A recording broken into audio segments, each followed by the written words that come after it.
Yo, what is going on, you guys? It's your boy King Sanders here, and we are back with another day of sports betting. This is going to be for Friday, March 25th slate of NBA and college basketball games. I'm super excited to hop into it. We have a really great slate of both college basketball and NBA. But before we do go ahead and hop into that, I did just want to go ahead and say that at the time of recording this video, we are less than 100 subscribers away from 6,000. So can we be doing a parlay giveaway on either Saturday or Sunday? Maybe, but that is in your guys' hands. So if you guys are new, make sure you guys do like, comment, subscribe, and turn on that notification bell so you guys know whenever I post. Next, I just want to go ahead and give a quick shout out here to all of our members here on the channel. Thank you guys so much for everything that you guys do, and thank you guys so much for giving such a small channel such a big chance. It truly does mean a lot to me. But yeah, I just got done watching on the last of the college basketball games of the day. Down goes Zona. Absolutely crazy game. Houston ends up winning that one outright despite being, I think it was like 2.5-point dogs or 2-point dogs or something like that. But they ended up winning outright, and it was by like 7 or 8. Pretty crazy game. But yeah, let's go ahead and recap as of yesterday. Not a great day. Not a great day. I'm not going to sugarcoat it. I'm not going to hide anything. There's no reason to. Not a very good day. We had Lauri Markkanen under 15.5 points versus Toronto. He takes like 7 or 8 shots in the first half and makes almost all of them. Finishes with 14 in the first half and then finishes up with 20 towards the end of the game despite being a really up and down player. Then we had Phoenix Suns plus 3.5 versus Denver. That one ended up working out for us. I did have an added play of Tyrese Halliburton over 30.5 PRAs. Unfortunately, the Pacers get absolutely boat raced, get absolutely stomped, and that one ends up not working out for us. I think he finished with like low 20s in PRAs. Just didn't really see the shots falling, and he didn't see a whole lot of shots in general. He got pulled for most of the game, so not much you can do there. And then we had Texas Tech plus 1 versus Duke. Fantastic game. Loved it, every second of it, down to the wire. It was such a great game until the end. They started doing the free throw game, and then Duke ended up winning. But regardless, it was still a fantastic game to watch. But if you guys are following me on action, you guys saw all of my college plays yesterday. I bet every college game right besides for this one. This was the one game that I did get wrong. I had a parlay of all 4 of my college bets together plus the Phoenix Suns plus the 3.5. This was literally the only bet that didn't hit. I mean, I had it, anyway. I'm not going to ramble on about it. It was pretty crazy. We were literally one leg off from a pretty big payday, but oh well. At the end of the day, it's a parlay. It's not supposed to hit. Pretty rough day, 1-3, but we're going to go ahead and hop into it. Get right back on the train as of right now. So let's go ahead and dive into it. Our first play of the day, we're going to be taking Terry Rozier of the Charlotte Hornets under 4.5 rebounds versus the Utah Jazz at minus 145 odds. Now, Terry Rozier, he has gone under this line in 3 of his last 4 games, which is why I do think this is pretty juiced at minus 145. And when it comes to the Utah Jazz, they do allow the 4th fewest rebounds per game to opposing shooting guards in the last 7 games.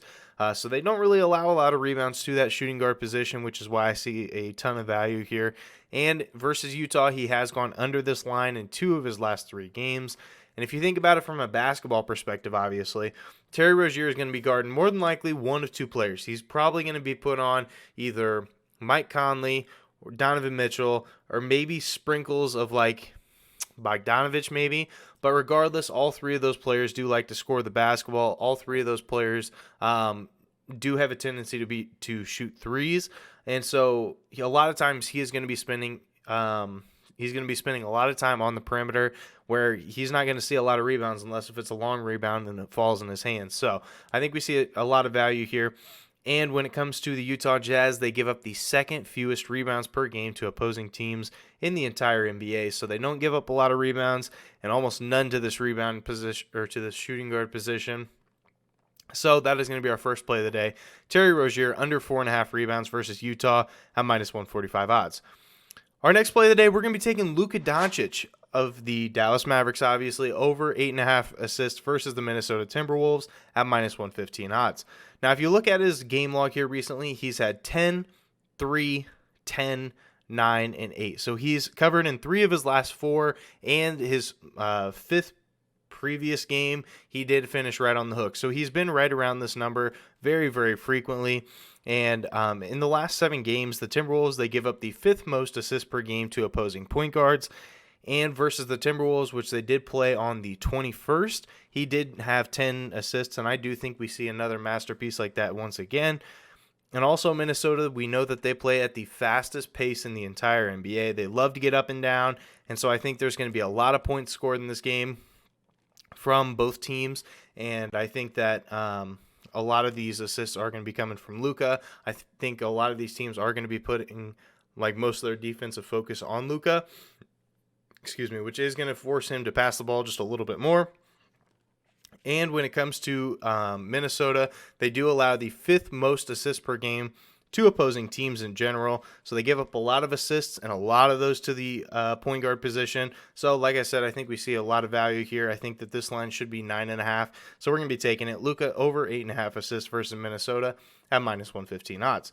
Our third play of the day and final play of the day for the NBA, we're going to be taking Detroit Pistons -2.5 versus the Wizards at -110 odds. Now, as we all know, Detroit has been red hot. They have covered in 13 of their last 16 games. They've been a very, very solid team. And I am trying to figure out if the game versus Portland, if it was a fluke or if it was something that they're truly trying to dive into. So this is going to be more of an experimental pick. Obviously, they lost to Portland without Josh Hart by 4. And then they turned around and beat Atlanta by 21, who's a much better team, obviously.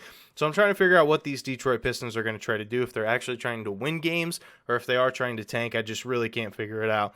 And the Wizards, on the other hand, they are trending in the downward direction. They have only covered in 2 of their last 8 games, so haven't been great.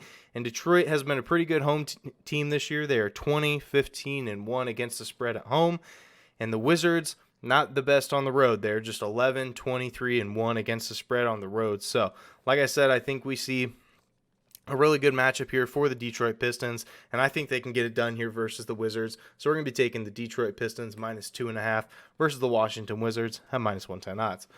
Now, for our college play of the day, and I will go over just one more lean that I do have here for college after this, but for my official play, we're going to be taking North Carolina +2 versus UCLA at -110 odds.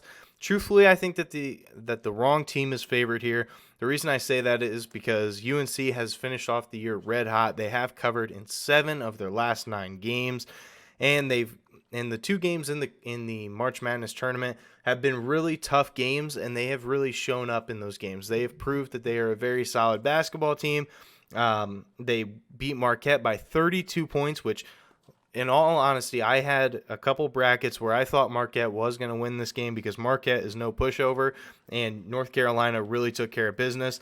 And then they beat Baylor, which is another huge win for them. They ended up winning by 7 in that game.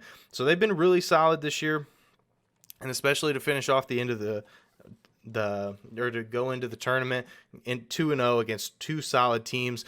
And as a road dog this year, UNC is 2-1 against the spread as a road dog.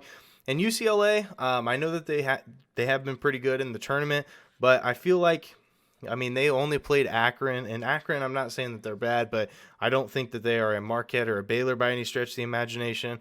They only ended up winning by 4. And St. Mary's, they did end up getting it done by 16, but still, I don't think St. Mary's is any Baylor team by any stretch of the imagination. In UCLA, they are 3-4 against the spread in neutral site games. Now, if you guys want my official leans for the other 2 games, I do like Miami -2.5 versus Iowa State. I definitely think they can get it done there. And I don't like the other 2 spreads. I really don't. I will end up betting on them eventually, but I just don't know. I think I like St. Peter's +12.5. They've obviously shown that they are a pretty good basketball team.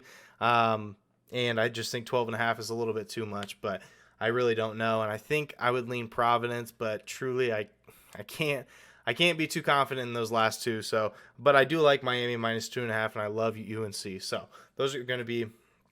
So that's going to do it for today's video. If you guys did enjoy, make sure you guys like, comment, subscribe, and turn on that notification bell so you guys know whenever I post. Like I said, we are on the road to 6,000 subscribers, and we're less than 100 away. So if you guys are new, make sure you guys are subbed. But yeah, that's going to do it for me. This is King Center signing out. Peace.